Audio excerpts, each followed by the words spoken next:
Bonjour, merci de nous retrouver une nouvelle fois en direct des Journées du Courtage pour cette deuxième et dernière journée.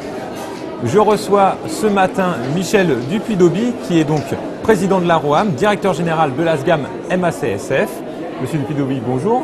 Benoît, bonjour. Vous avez été également président du comité stratégique sur l'innovation dans l'assurance et à ce titre, vous avez sorti en juillet un livre blanc de l'innovation dans l'assurance. Est-ce que vous pouvez revenir un petit peu sur ce livre? Oui, avec beaucoup de plaisir. Effectivement, le livre blanc sur l'assurance a été présenté à Christine Lagarde au mois de juillet à l'occasion des Journées de la Finance internationale. Et je crois que c'est intéressant de donner un peu de publicité à cette action. Alors tout d'abord, il faut vous rappeler que la France a décidé il y a quelques années de mettre en place des pôles de compétitivité.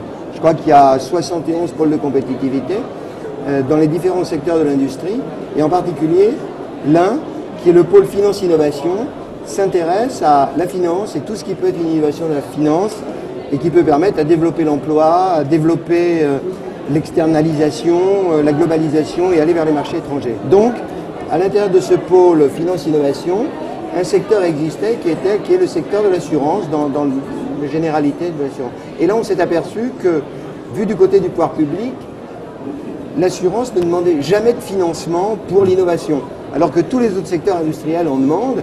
Et ça a amené la question, est-ce que l'assurance innove? Et évidemment, l'assurance innove et il convenait d'apporter la réponse à cette question. D'où l'objet de ce livre blanc, de mettre en avant tout ce qui peut exister en matière d'innovation dans notre métier. Est-ce que vous pouvez nous dire un petit peu comment ça s'est passé, comment s'est construit le livre, comment s'est fait le comité stratégique?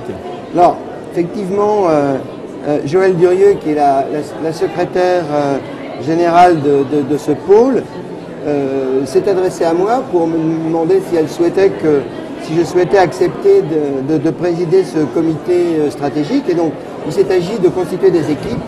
Et je dois dire qu'on a reçu beaucoup d'enthousiasme de la part de 150 cadres de haut niveau, directeurs, présidents de l'assurance, experts de l'assurance, qui ont travaillé d'arrache-pied pendant à peu près 6 mois. Alors, soit sous forme effectivement du comité stratégique qui réunissait environ 25 personnes, soit sous forme de groupes de travail. Et je dirais aussi bien le comité stratégique que les groupes de travail se sont réunis chaque fois, 4 à 5 fois, avant d'en arriver aux conclusions de ce livre blanc et à la rédaction de ce livre blanc. Dans ces conclusions, justement, vous aviez défini des points importants, vous avez défini des points plus importants encore. Est-ce que vous pouvez revenir dessus? Alors, là, vous voulez que je parle un peu du contenu du livre blanc. Je crois que la première des choses, le premier objectif était de montrer que l'assurance innove. Et en fait, je dirais que l'innovation dans l'assurance est quelque chose de complètement consubstantiel à nous, puisque on est là pour sécuriser la société et que la société évolue en permanence. Bon, des exemples triviaux, c'est on n'aurait pas lancé de satellite s'il n'y avait pas eu des assureurs pour les assurer. Et on voit bien aujourd'hui que dans tous les débats de société, dès qu'il y a des catastrophes, on se dit, bah oui, l'assurance c'est là. Dans l'innovation, les questions de dépendance avec le vieillissement, que va apporter comme possibilité l'assurance, sur les retraites, l'assurance. Donc chaque fois qu'il y a des débats de société, l'assurance est bien obligée de s'adapter à ça. Donc le premier élément était de montrer combien l'assurance était innovante. Peut-être aussi d'expliquer pourquoi finalement cette assurance n'était pas forcément très visible.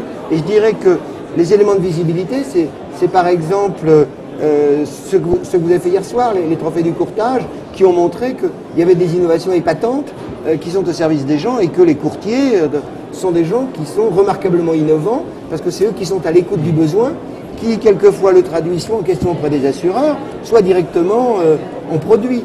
L'innovation dans l'immobilier, comme on a vu hier, pour faciliter aux gens la revente de leurs biens quand c'est pas facile, innovation dans la technologie, dans l'Internet. Donc voilà, donc c'était la première étape de dire on innove.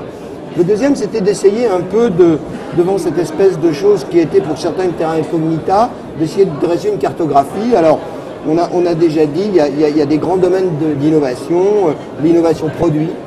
Aujourd'hui, l'innovation en matière de relations, marketing, avec tout ce que va apporter Internet et qui, je pense, pour moi, va modifier très profondément l'assurance. Internet, les réseaux sociaux, les réseaux, je pense qu'on peut arriver, par exemple, à ce qu'un réseau social commence à se préoccuper la sécurité des membres du réseau.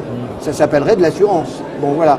Et puis, également, tous les grands enjeux de société, c'était le troisième pôle sur les catastrophes, les grands enjeux de société. Ça faisait 3 grands domaines. Et une fois qu'on a eu fait cette cartographie, on aime bien ce mot aujourd'hui, hein, il n'y a pas que la cartographie des risques, il y a aussi la cartographie de l'assurance, eh bien on a essayé de trouver des domaines qui pouvaient apparaître comme plus prioritaires et on a déterminé 9 projets prioritaires.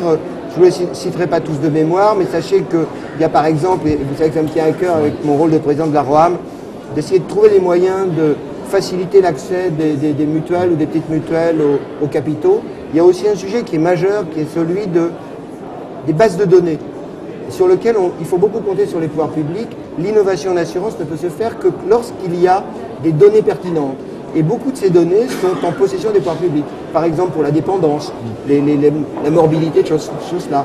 En santé, les problèmes de système de soins, choses comme ça, on a besoin de données. Donc c'est un autre domaine, mais je ne les citerai pas tous. Voilà. En tant que président de la ROAM, et je ne peux pas résister, ce sera ma dernière question, quel est votre avis, on est en plein QIS, hein, quel est votre avis sur Solvabilité 2? Aïe, aïe, aïe, aïe, aïe, aïe, aïe. Je suis enthousiaste pour l'innovation dans l'assurance. Avec Solvabilité 2, c'est toujours un point d'achoppement, oui. Non. Alors attendez, je vais être très paradoxal. Le premier, c'est que je crois que ça va entraîner très probablement une des plus fortes créations d'innovation qu'on a jamais connues. La question qui peut se poser, est-ce qu'elle va être dans le bon sens? Par exemple, beaucoup d'assureurs vont se poser la question sur des risques lourds, des risques longs, vont-ils y rester ou pas? Je pense qu'un certain nombre vont en partir, il va y avoir moins de concurrence, peut-être moins de produits, les produits vont être différents. Est-ce que, par exemple, les contrats en euros vont pouvoir rester tels qu'ils sont? L'innovation en France peut consister, par exemple, à faire disparaître les contrats en euros. Ce n'est pas forcément de l'innovation positive. Et c'est pour ça que je dis que pour moi, Solvabilité 2 est un produit d'une complexité inimaginable qui peut permettre même de douter de la capacité des contrôleurs à le contrôler avec efficacité, donc qui peut entraîner finalement un effet de dangerosité bien supérieur au système qu'on peut connaître aujourd'hui, mais en tout cas qui va apporter un bouleversement comme je crois que l'assurance n'en a probablement pas connu depuis sa création. Voilà. Monsieur Dupuy-Daubie, je vous remercie. Je vous donne rendez-vous donc très prochainement pour une nouvelle interview sur le plateau de News Assurance Live, toujours en direct des journées du courtage. Merci. Merci Benoît.